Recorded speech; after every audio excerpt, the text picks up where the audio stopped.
ইহকালের জন্য সংসারের জন্য গুছিয়ে গেলাম, পরকালে যে আমি একা, ওখানে যে কেউ হাতও ধরবে না, ওখানে কেউ তো পথ এগিয়ে দেবে না। এগুলো আমার আবেগের কথা নয়, এগুলি আসরকে মাতানোর কথা নয়। এটাই চিরসত্য, যে সম্পদ স্থায়ী নিত্য, পরকালের জন্য তুমি তা কতটুকু সঞ্চয় করেছো। ইহকালের কোনো বস্তু তো কাজে আসে না।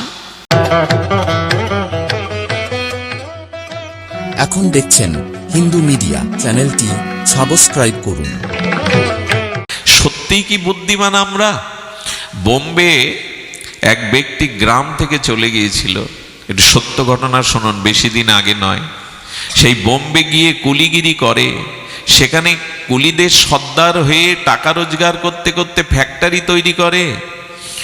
তার জীবনে এখান থেকে 50 বছর আগে 5টা ফ্যাক্টরি, হাজার হাজার লোক তার কর্মচারী, আলিশান বাংলো, কয়েকটি ফ্ল্যাট, গাড়ি বাড়ি, সোনায় মোড়ানো সব কিছু।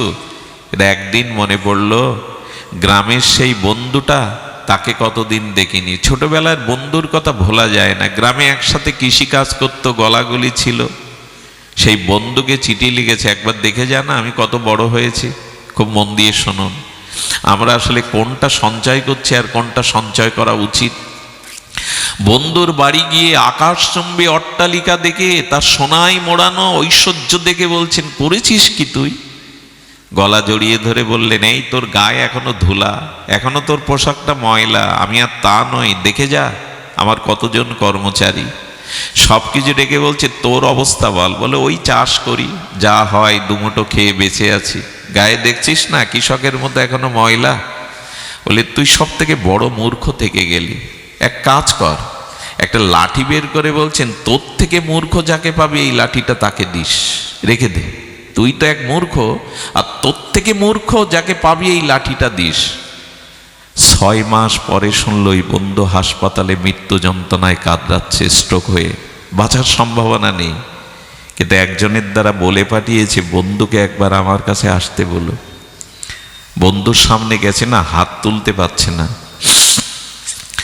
আদো আদো কথাই বলছেন, বন্ধু, আজকে যে তোর আলিশান বাংলো, হাজার হাজার কর্মচারী, ব্যাংক ব্যালেন্স, টাকা পয়সা, এগুলো তোর কাজে আসবে এখন? চোখের জল গড়িয়ে পড়ছে। মৃদুবন্ধু বলছে, কই, কিছুই তো আজ আমার কাজে আসছে না। বলে, যা কাজে আসবে না, মৃত্যুর পরে পরকালে কোনো সহায়তা করবে না, সেই জিনিসই সঞ্চয় করে গেলি। ওরে, মৃত্যুর পরে যা কাজে আসবে তা তো সঞ্চয় করলি না, তা তো কিছু গোছালি না, খালি হাতেই ফিরে যাবি। লাঠিটা বের করে বলছেন, মনে আছে তোর? তুই আমাকে বলেছিলি, আমার থেকে বড় মূর্খ যাকে পাবি তাকে এই লাঠিটা দিবি, ধর হাতে। তুই জগতের সব থেকে বড় মূর্খ, পরকালের জন্য কিছু করে গেলি না। এ জগতে যা কিছু করলি এখন তোর এই হাসপাতালের বেডেও কাজে লাগবে না। নে, লাঠিটা ধর। এই মূর্খতা করছি না তো আমরা? এই মূর্খের দলে পড়ি না তো আমরা? ইহকালের জন্য সংসারের জন্য গুছিয়ে গেলাম, পরকালে যে আমি একা, ওখানে যে কেউ হাতও ধরবে না, ওখানে কেউ তো পথ এগিয়ে দেবে না। এগুলো আমার আবেগের কথা নয়, এগুলি আসরকে মাতানোর কথা নয়। এটাই চিরসত্য, যে সম্পদ স্থায়ী নিত্য, পরকালের জন্য তুমি তা কতটুকু সঞ্চয় করেছো। ইহকালের কোনো বস্তু তো কাজে আসে না, কোনো কাজে আসে না। হাসপাতালের রুমে যখন মুখে কিছু, আমাদের গৌতম বাবু, উনি দুটো প্রসাদ নিয়ে দেন, রুগীর দিকে মুখ তাকিয়ে বলি, 25টা দিন মুখে তিনি কিছু দিতে পারেননি। আমি তার সামনে খাবো, কিছু মুখে দেব, মনে হয় আজকে সব থাকতেও তো একদিন এটা কাজে লাগবে না। সুধীবৃন্দ, একটা জিনিস বলি, অপারেশন করার সময় যখন ডাক্তার অবাস করে না, ওই সময় চেতনা থাকে না। আমার কি মনে হয় জানেন? এই দেহ থেকে আত্মাটা যেদিন বের করে নেবে, কাল বের করে নেবে, সেদিন সমস্ত দেহেন্দ্র অবাস হয়ে যাবে। একটা জায়গায় কাটলে অবাস থাকলে সাড়া থাকে না, আর সমস্ত দেহ যখন আত্মাটা বেরোতে চায় না, যখন কাল এসে টেনে নিয়ে যাবে, তখন হরি বলার সময় পাবো তো? হরি বলার মতো শক্তি থাকবে তো? সেদিন থাকবে তো? আজকে যদি অভ্যাস না করি, আজ যদি হরি ভজন না করি, ওদিন আসবে তো? আসবে না, কোনোদিনই আসবে না, এটা আসতে পারে না। ভগবান বলতেন তে সমহং সমদ্ধুত্তা মৃত্যু সংসার সাগরাত। শুনুন তবে, ভগবানের মর্মস্পর্শী বাণী হলো এই, তে সমহং সমদ্ধুত্তা মৃত্যু সংসার সাগরাত। ওগো, এটা মৃত্যুময় সংসার সাগর। তবে জেনে রাখো, যিনি দেহ মন বুদ্ধি আমাকে অর্পণ করে আমাকে ভজন করেছেন, আমি কি করব জানো? ভবামি না অচিরাৎ পার্থ মর্য বেশিত চেত সাম। কি অভয় বাণী! আহা, ভগবান বললেন যেদিন আমার স্মরণ নিয়ে এই জীবনটা কাটাবে, সে কি করবে জানেন? এই মৃত্যুময় সাগরের তীরে এসে দাঁড়ালে তাকে আমার তরণীতে উঠতে হবে না। আমি কি করব জানো? আমি কাণ্ডারি হয়ে, মাঝি হয়ে ওই ভবপারের খেয়াঘাটে দাঁড়িয়ে তাকে উঠতে হবে না। অচিরাৎ আমি তাকে বুকে জড়িয়ে ধরে হাত ধরেই নৌকায় তুলে পার করে দেবো। আমি কথা দিলাম, এতে সংশয় করো না, আমি কথা দিলাম, আমি তাকে পার করে দেব। যে আমার পথে চলেছে, যে আমাকে ভালোবেসেছে, সর্বস্ব অর্পণ করেছে, এই মৃত্যু সাগরের তীরে দাঁড়ালে আমি কাণ্ডারি, আমি মাঝি, আমি কৈতব, আমি গিয়ে তাকে বুকে নিয়ে হাত ধরে আমার তরণীতে তুলে পার করে দেব। তাকে উঠতে হবে না, অচিরাৎ। এরপরেও সংশয় থাকার কথা আমাদের। আমি অচিরাৎ তাকে, দেরি করব না, তাকে খুব দ্রুত আমার তরণীতে তুলে নেব, আমি তাকে পার করে দেব। আচ্ছা ভগবান, ভক্ত তোমার কাছে প্রশ্ন যদি করে, সারা জীবন ভগবত ভজন করেছে, সংকীর্তন করেছে, আরাধনা করেছে, কিন্তু দেখবেন অনেকের মৃত্যুর সময় দেহে কোনো সাড়া থাকে না, হয়তো প্যারালাইসিস হয়ে গেল, হয়তো তার স্মৃতিশক্তি লোপ পেল, উন্মাদ হয়ে গেল। ভগবানকে যদি বলি, সারা জীবন ভালোবেসে অশ্রু সজল নয়নে তোমার নাম করে কি পেলাম প্রভু? অনেকে কি বলে জানেন? এই লোকটা না সারা জীবন সাধু পথে ভজন পথে চলেছে, অথচ মৃত্যুর সময় এভাবে মরল, বোবা হয়ে মরল, পাগল হয়ে মরল, স্মৃতিশক্তি নাই মরল। এটা বলবেন না। কেন? ভগবান অঙ্গীকার করেছেন, সারা জীবন নিত্য নিরন্তর যে আমাকে স্মরণ করেছে, মৃত্যুর সময় যদি তার দেহ স্মৃতি কাজ না করে, আমি তার হয়ে, তার হৃদয়ে বসে তার হয়ে নাম করিয়ে নেব। আমি দায়িত্ব নেব গো, আমি দায়িত্বটা নেব। দায়িত্ব তখন তার নয়। জগৎ সেবম বহম মহম, আমি তার ভার বহন করে তার হয়ে নাম করিয়ে নেব, আমি তার নাম করিয়ে নেব। ভবামি না চিরাৎ পাত্য মর্য বেশিত চেত সাম। একবার মন আমাকে দাও, ভালোবাসাটা অনুরাগটা আমাকে দাও, ভুল জায়গায় দিতে যেও না। আমি কথা দিচ্ছি, অচিরাৎ তোমাকে এই মৃত্যু সংসার সাগর হতে আমি পার করে দেব। এই জন্য বাহিরে সুখ নাই। আর ভজন করলে কি হয় জানেন? ভজন করলে শোক ব্যাধি, এই জরার মধ্যে থেকেও একটা মানবিক শান্তি, একটা চেতনা পাওয়া যায়। দুঃখ কিন্তু তাড়িয়ে দিতে পারবো না, আমি পারবো না, না আপনি। জরা, মৃত্যু, ব্যাধি, দুঃখ এগুলো কেউ তাড়াতে পারবে না। ভক্তের জীবনেও আছে, অভক্তের জীবনে আছে। কিন্তু ভক্ত হয়ে লাভ কি জানেন? ভক্তি পেয়ে লাভ কি জানেন?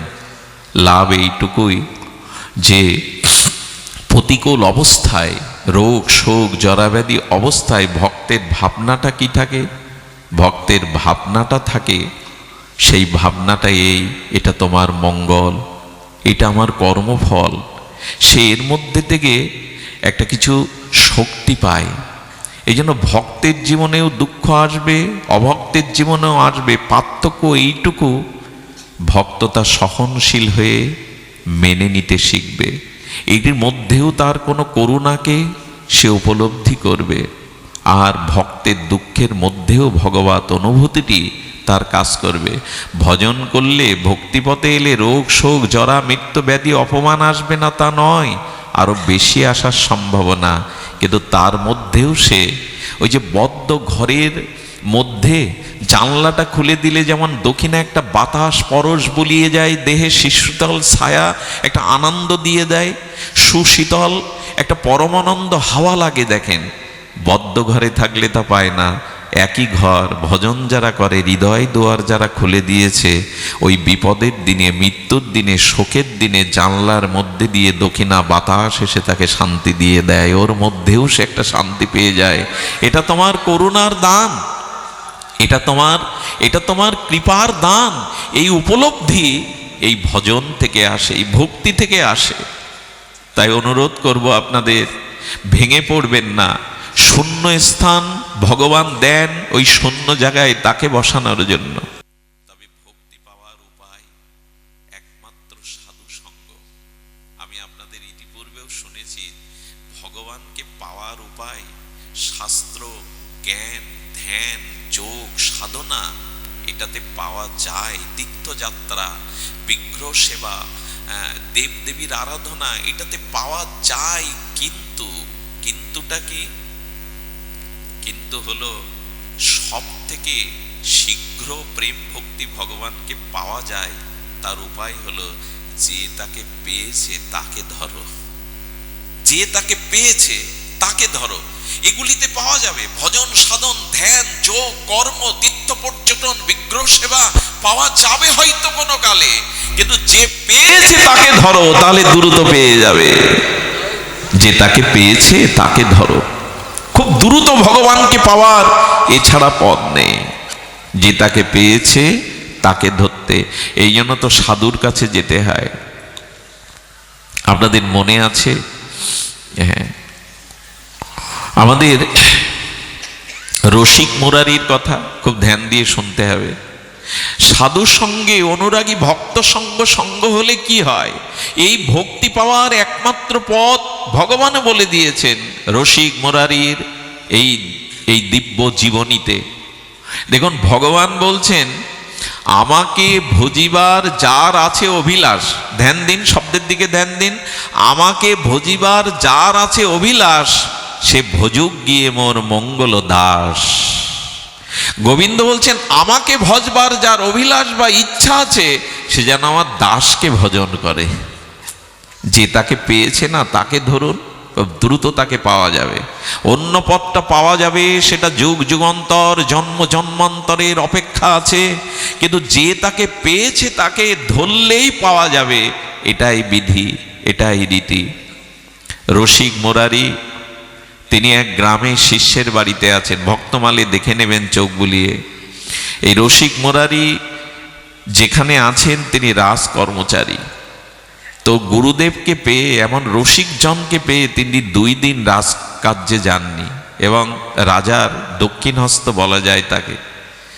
2 দিন পর সংবাদ দিয়ে যখন তাকে ডেকেছে রাজা, সম্রাট ডেকেছে, বলছে কেন আসেনি? বলো আমার গুরুদেব এসছে। গুরুচরণ ছাড়া রাজকার্য আমার কাছে অন্ধকারের মতো লাগে। বলো, বলিহারি তোমার গুরুদেব, তোমার মতো রাজ কর্মচারীকেও যে আবেশে বেঁধে ফেলেছে, তাকে তো একটু দেখতে হয়, নিয়ে আসো। মনে মনে বললেন, কেমন গুরু, কেমন সাধু, একটু পরীক্ষা তো করতে হবে। গুরুকে পালকি পাঠিয়েছেন, আর ভেতরে ভেতরে তার বিনাশ করার জন্য মস্ত হাতি রেখে দিয়েছেন। হাতি যেন তাকে আক্রমণ করে। দেখি সাধু যদি হয়, প্রকৃত সাধু যদি হয়, তবে এই মত্ত হস্তিকে সে বশ করুক। দেখুন, আমরাও মাঝে মাঝে এরকম পালকি পাঠাই, ফুল ছড়াই, আবার মনে মনে তার নিন্দাও করি। এই কপটতা থাকলে সাধু সঙ্গের এ পথে কিছু পাবেন না। সরল প্রাণী, বিশ্বাস শ্রদ্ধার সহিত এই রাজ্যে কোনো কপটতার স্থান নেই। মন মুখ 2 রকম হলে এ রাজ্যে শূন্য হাতে তাকে ফিরে যেতে হবে, কিছুই পাওয়ার নেই। গাও গাও সবে গৌরাঙ্গের গুণ, সরল করিয়া মন। মন সরল না হলে কপট এই রাজ্যে কিছুই পাবে না। ছাড়ো রে মন কপট চাতুরী, বদনে বলো হরি হরি, তবেই তো পাবে।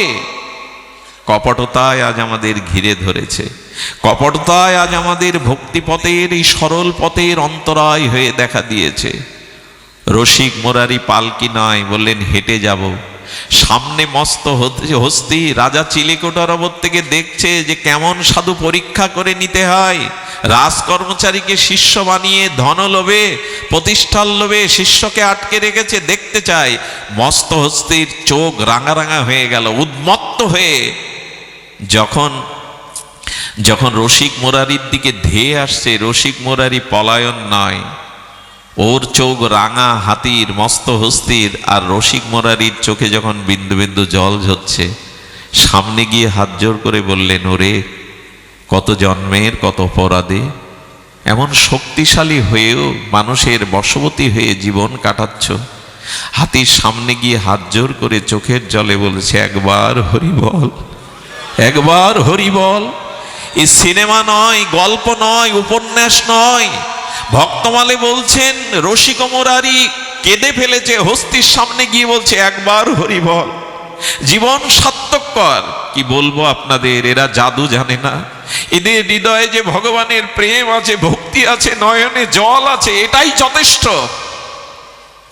মস্ত হস্তির লাল চোখ জলে ভরে গেল।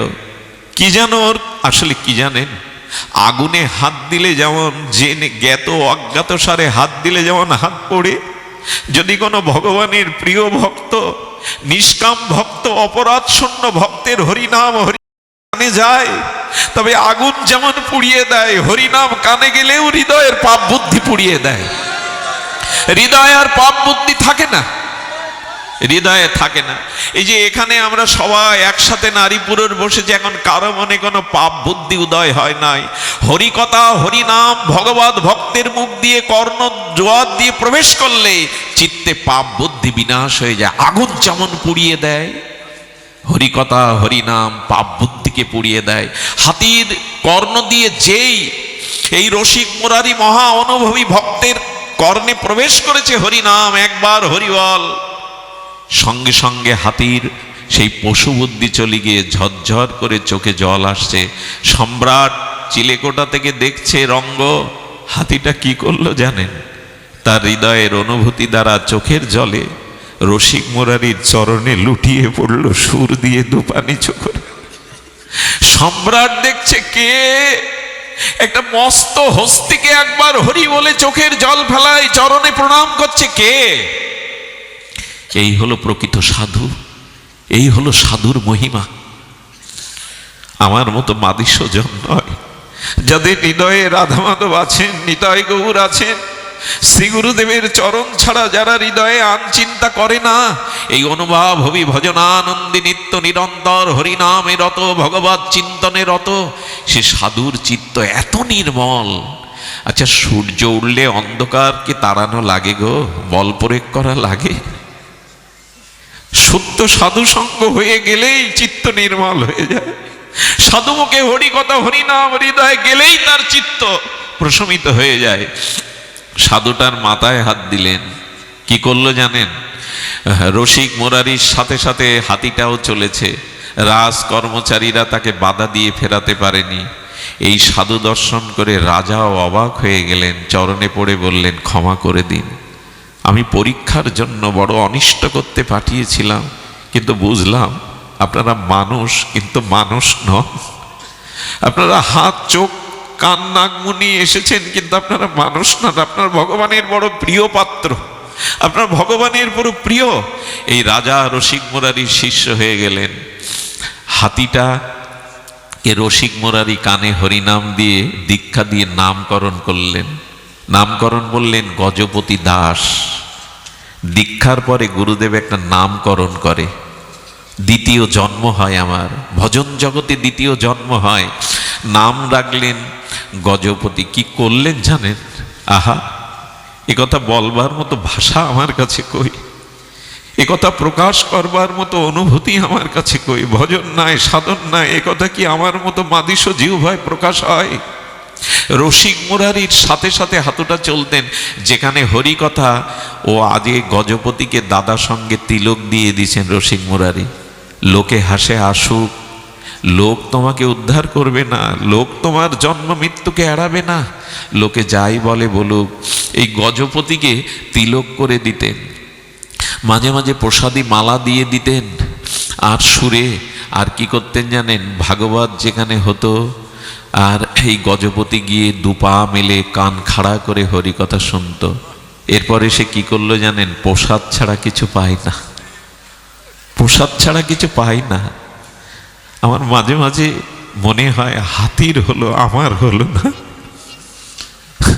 অনেক বাড়িতে কুকুর দেখেছি আমি। ভারতের দক্ষিণ দিনাজপুরে একবার পাঠ করতে যাই, ওখানে এক ভদ্রলোকের বাড়ি যেখানে আমি ছিলাম, উনি ভাগবত দিলেন 2 দিন। সেদিন দেখলাম ওনার বাড়ির কুকুরটা সন্ধ্যাবেলায় ঝাঁজ ঘন্টা বাজিয়ে যখন কীর্তনায় ও দোবাহ তুলে নৃত্য করে, কুকুরটা নৃত্য করে। আমি অবাক হয়ে বললাম, ও কি খায় এত স্বাস্থ্য? বলে প্রসাদ ছাড়া ওর সামনে অন্য কিছু দিলে খায় না। শুনবেন, একাদশীতে সে অন্নও পায় না। প্রণাম করলাম দূর থেকে, তোর হলো, আমার হলো না। সাধু সঙ্গে হইতাম যদি বৈষ্ণব দ্বারেরও কুকুর, প্রসাদ দিয়ে তরায়েতেন বৈষ্ণব ঠাকুর। মাঝে মাঝে মনে হয়, প্রভু আগামী জন্মে যদি মনুষ্য জন্ম না পায়, তবে কোনো ভক্তের দুয়ারে কুকুর করেও পাঠিও, যাতে প্রসাদ হরিনাম পেয়ে অন্তত উদ্ধার হতে পারি, যেন ওইখানে প্রসাদ হরিনাম পেয়ে নিজেকে ধন্য করতে পারি। শুনেছি হরিচাঁদ ঠাকুর এক মরা পাখিকে হরি বলতে বলতে প্রাণ দিয়েছিলেন। এক ভাই ঢাকা থেকে তোতা পাখি কিনেছিলেন যে হরি বল বলাবে। সরল গ্রামের বোনকে বলছেন, এই পাখিটা রেখে দে। পাখিটা হাড়ির মধ্যে রেখে সরা চাপা দিয়েছে, বাঁচে কি? মরা পাখিটা নিয়ে ভাই বোন কাঁদতে কাঁদতে ওরা খান দিতে এসে ঠাকুরের চরণে দিয়ে বলল, ঠাকুর হরি বলবো বলে পাখি কিনেছিলাম, কিন্তু মারা গেল, দোষে ক্ষমা করো। আরে আমার কাছে দে। সামনে দিয়ে তাকে কয়েকবার হরিবোল হরিবোল বলতে বলতে মরা পাখিটাই বেঁচে গিয়ে হরিবোল বলতে লাগলে। গল্প নয়, হরি নামে মৃত সঞ্জীবনী সদা, এটাও হয়, এটাও হয়। হরি নামে হয় নাকি? এটাও হয়। বিশ্বাস নেই আমাদের, আস্থা নেই আমাদের, সবই হয়। মৃত সঞ্জীবনী সুধা। তো রসিক মুরারির এই গজপতি দাসকে ভাগবত শোনাতেন আর তিনি প্রসাদ পেতেন। জল পেতেন কি জানেন? এ কথা আপনাদের বিশ্বাসে আসা উচিত। ভক্তরা যেখানে পা ধুতো না, ওইখানে গর্তে জল জমা থাকতো। ওই ভক্তদের চরণ ধৌত জলটাই পেত হাতিটা, যদি উপায় হয়, যদি করুণা হয়। এখন রসিক মুরারি বললে, আরে তুই বসে বসে খাবি, এত বড় শরীর, প্রসাদ দিতে হয় ভক্তদের, একটু কাজ কর। সেদিন থেকে কি করতো জানেন? বাজারে যেত, গিয়ে সুর দিয়ে প্রণাম করে সবজিওয়ালার কাছে চাইতো, দাও, বৈষ্ণবের জন্য ভিক্ষা করছে। তরকারিওয়ালা সবজিওয়ালার এই দশা দেখে তিলক দেখে দিয়ে দিত তরকারির বোঝা। চাউলের দোকানে গিয়ে প্রণাম করে তিলক মাথায় তো বলতো, চাউল দাও। ওই এনে সাধু সেবায় লাগাতো। আহারে, হাতি হয়েও সাধু সেবা করলো। কিন্তু আমাদের মাঝে মাঝে মনে কি ভক্তদের নিয়ে একটু সেবা করায়, একটু ভক্ত সেবা করায়। বিশ্বাস করুন, যখনই এটা মনে হয় আর সেটা ব্যস্ততার জন্য না করি, তখন সেই অর্থটা অন্য দিক দিয়ে নষ্ট হয়ে যায়, রোগে শোকে নষ্ট হয়ে যায়। অর্থের একটা অংশ সৎ কাজে লাগাবেন, না হলে কিন্তু ওই অর্থটা অন্য দিক দিয়ে শেষ হয়ে যাবে। মামলা মকদ্দমা, চুরি ডাকাতি, সন্ত্রাসী, রোগ শোক কোনো না কোনোভাবে বেরিয়ে যাবে, আটকাতে পারবেন না। এটাই জগতের নিয়ম। আজকে যারা এই অনুষ্ঠান করছে ধন্য তারা। এদের প্রত্যেকের পা ছুঁয়ে যদি প্রণাম করা যেত। ওরা যে কাজটা করছে এটা সাধারণ কাজ নয়। এতগুলি মানুষকে একত্রিত করে আমাদের আধ্যাত্মিক চেতনা, ভাগবত ভক্তির প্রগতি, এই যে আয়োজন, এটা সাধারণ নয়। ধন্য এরা, ধন্য এদের মানসিকতা, ভাবনা। এই তো চাই অর্থের সদ্ব্যবহার। দেখুন তো এখন যে পরিবেশ, সেটা কোথায় অর্থ দিয়ে কিনবেন আপনি? বিয়ে বাড়িতে, শাদী বাড়িতে কোথায় কিনবেন এটা? এমন পরিবেশ আর কি মেলেই মরজগতে। এই জন্য অর্থটার যাতে সদ্ব্যবহার হয় তাই করতে হয় জগতে। এক মুঠো যদি শুদ্ধ কোনো মানুষ পায়, ভক্ত পায়, ভগবান বড় প্রসন্ন হয়। ভগবান বলেছেন, আগে মানবিক গুণাবলীতে গুণান্বিত হও, ভক্তি তো অনেক উপরে, আগে মানুষ হও, আগে নিজের সদ্ব্যবহার করো। হাতিটা ভিক্ষা করছে বৈষ্ণব সেবার জন্য, ভিক্ষা করে এনে সাধু সেবা করত। কিন্তু রাজার কানে নালিশ গেল, এই হাতিটা বাজারে চাউল ডাল সবজি নিয়ে যায়, রাজা বিচার করে। রাজা দেখলো যে হাতি একা একা গিয়ে বৈষ্ণব সেবার বাজার নিয়ে আসে, এরকম বুদ্ধিমান হাতিকে দরকার। রাজা ষড়যন্ত্র করে 4 জনকে পাঠালো সাধু বেশে, সাধু না হলেও যাবে না, ও সাধু হয়ে গেছে। সাধু বেশে ওকে ধরে আনো বাজার থেকে। 4 জন মালা তিলক সাধু বেশ ধরে গেলে মনে করলো সৎসঙ্গে ডেকে নিয়ে যাচ্ছে। সরল বিশ্বাসে গজপতি দাস তাদের সাথে যে এই রাস দুয়ারের সামনে গেল, শত শত লোক তাকে শৃঙ্খলিত করে বেঁধে ফেলল। এর পরের কাহিনীটা বড় হৃদয় স্পর্শ করে। 7টা দিন শৃঙ্খল করে বেঁধে রাখলো। সামনে কত খাদ্য, কিন্তু মুখে দেয় না। সাধু সঙ্গবিহীন, প্রসাদবিহীন, বৈষ্ণবের চরণ জলবিহীন 7 দিন না খেয়ে পড়ে আছে মরার মতো। গ্রন্থকার লিখছেন ভক্তমালে, ওর মনের অনুভবিত ভক্তমাল গ্রন্থকার নাবাজি লিখছেন, ও প্রাণ ত্যাগ করবার সংকল্প করব। যদি সাধু সঙ্গ না হয়, প্রসাদ না পায়, বৈষ্ণব সেবা হরিকথা না পাই, প্রাণ রেখে লাভ কি? এ প্রাণ রেখে লাভ কি? মাছকে জল থেকে তুলুনও বাঁচবে না। যারা এই পথে এসেছেন, ভজন অনুভব পেয়েছেন, তারা সাধু সঙ্গ হরিকথা হরিনাম ছাড়া তারা বাঁচবে না। অন্য কিছু দিয়ে তাদের বাঁচানো যাবে না, এটা তাদের প্রাণের দাবি। মাছ বাঁচে না জল ছাড়া, ভক্ত ভক্তি ছাড়া, ভজন ছাড়া, সাধু সঙ্গ ছাড়া বাঁচে না। সুধীজন এমনি করে 7 দিন যখন সংকল্প করে, পাবে না, রাজ সম্পদ পাবে না। রাজা বললে, এক কাজ করো, গঙ্গার তীরে নিয়ে যাও। এখানে বদ্ধ জায়গায় হয়তো পেতে পাচ্ছে না, গঙ্গার তীরে নিয়ে শৃঙ্খলিত করে নিয়ে যাও, নিয়ে ওখানে দেখো কিছু খাই কিনা, হলে বাঁচানো যাবে না। গঙ্গার তীরে গজপতি দাসকে এসে গঙ্গাকে দেখেই মনে মনে বললেন, মা, হে পতিত পাবনী, তুমি তো হরির চরণচ্যুতা, তুমি হরির চরণামৃত। মা, আমি কিঞ্চিত সাধু কৃপা পেয়েছিলাম, গুরু কৃপা পেয়েছিলাম, তাই তোমার দুয়ারে আমাকে ওরা এনেছে। মা, এ প্রাণ আমি আর রাখতে চাই না, রাস বন্ধি থেকে আমি মুক্তি চাই, দাও মা, তোমার কোলে আমার শেষ আশ্রয় দাও।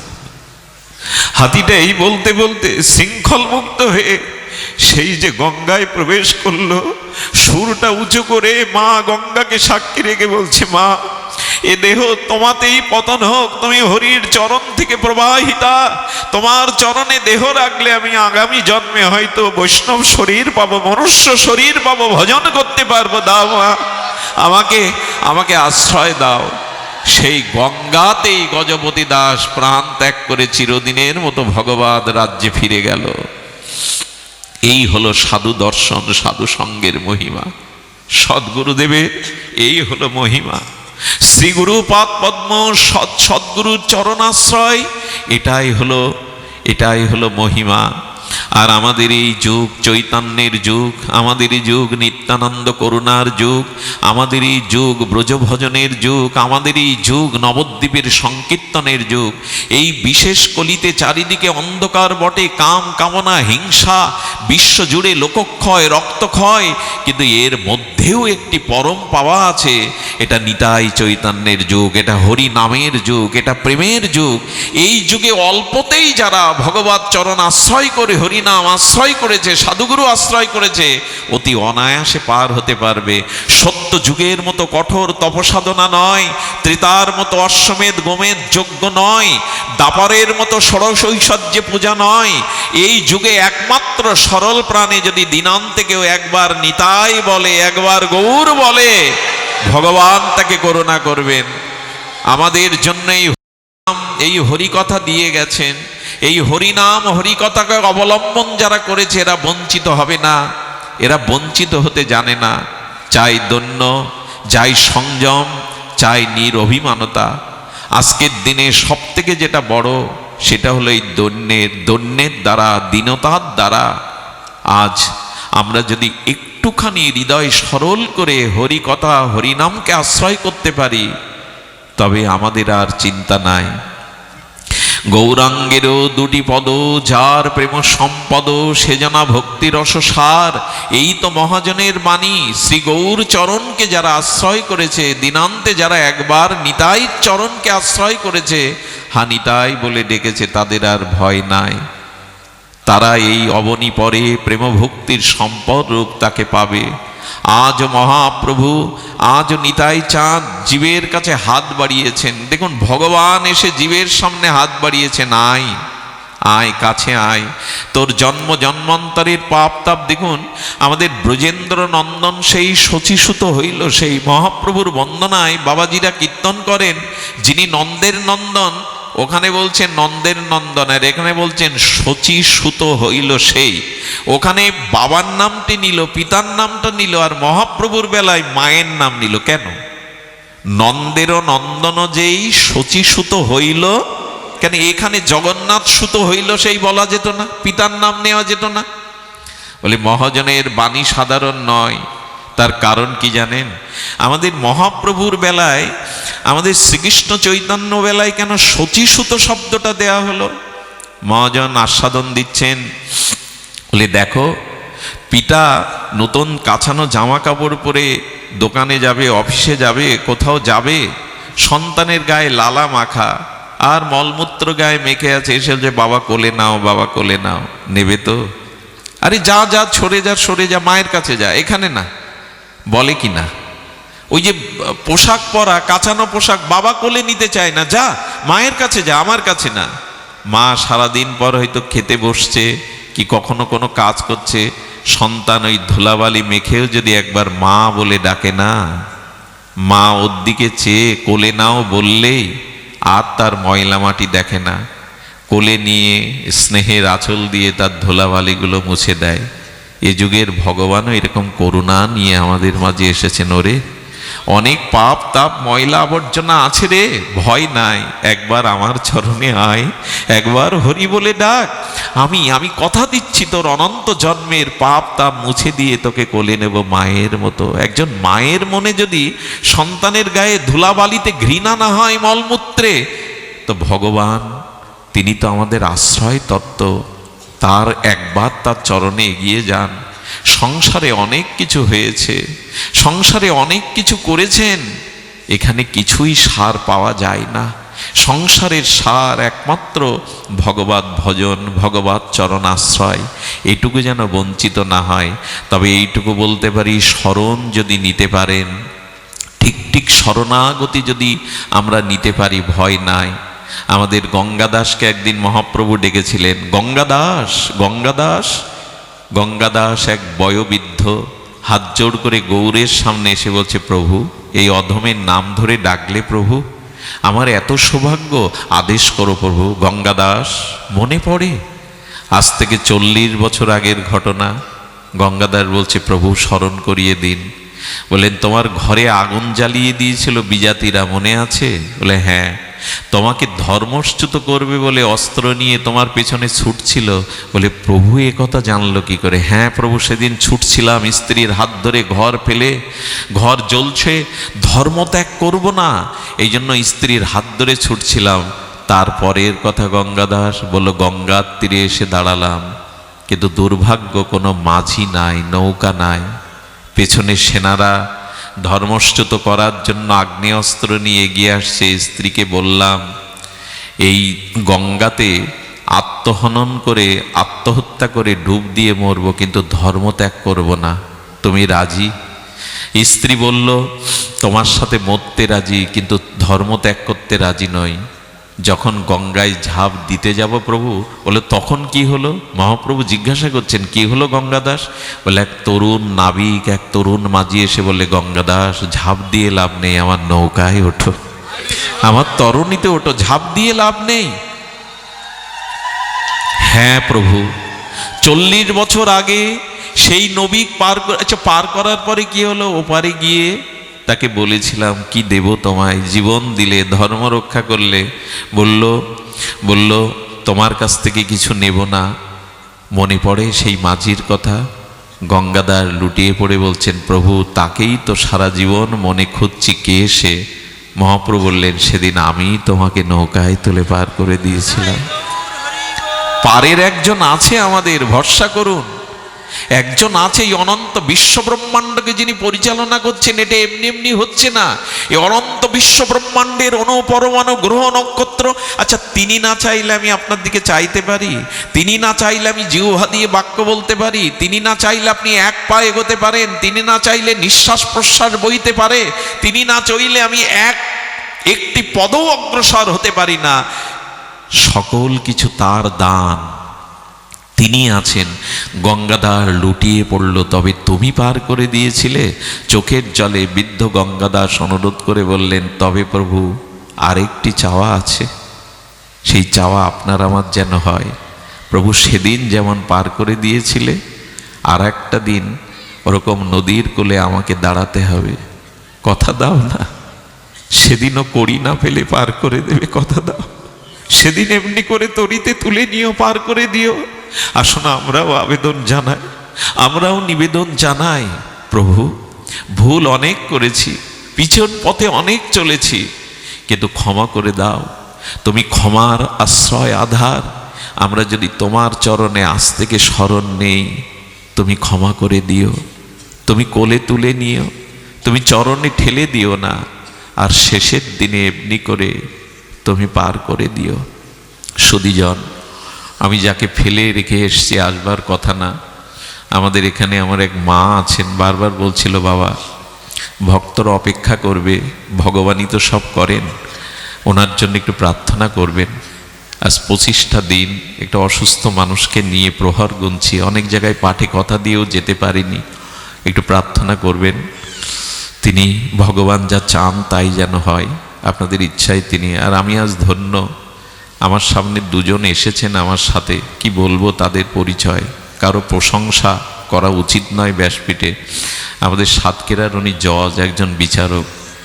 তিনি ছায়ার মতো আমার সাথে কটা দিন তার বাড়ি থেকে তিনি প্রসাদ ভোজি, মহৎ বৈষ্ণবপদ বাবাজির আশ্রিত। কি না করছেন, তিনি আমার মাঝে আছেন। সনাতন দা আছেন, তিনি ওখানের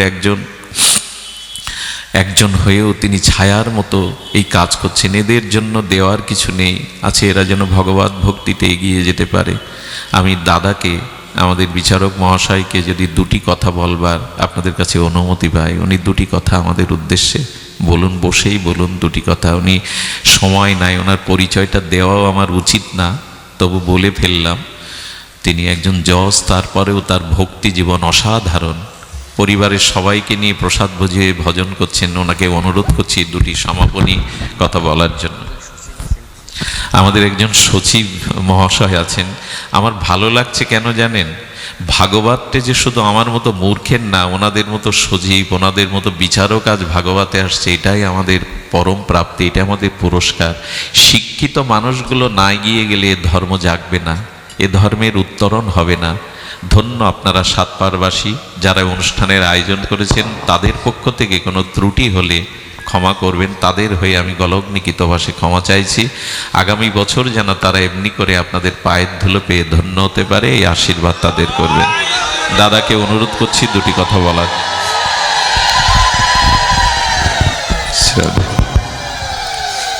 জয় রাধে, সবাই চরণে দণ্ডবত প্রণতি।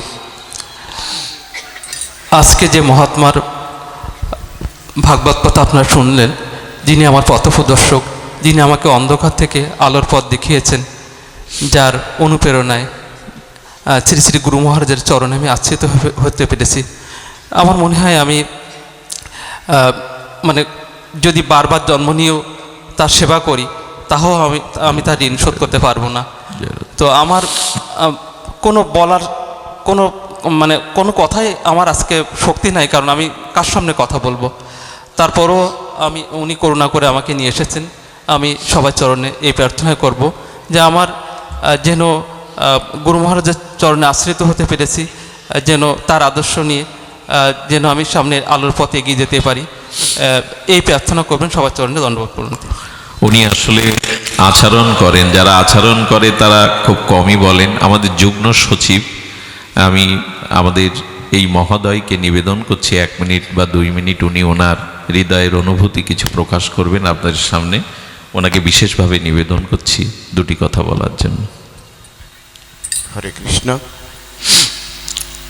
জয় শ্রীকৃষ্ণ চৈতন্য প্রভু নিত্যানন্দ, শ্রী অদ্বৈত গদাধর শ্রীবাসাদি গৌরভক্তবৃন্দ। হরে কৃষ্ণ কৃষ্ণ কৃষ্ণ কৃষ্ণ হরে হরে, হরে রাম রাম হরে রাম রাম রাম হরে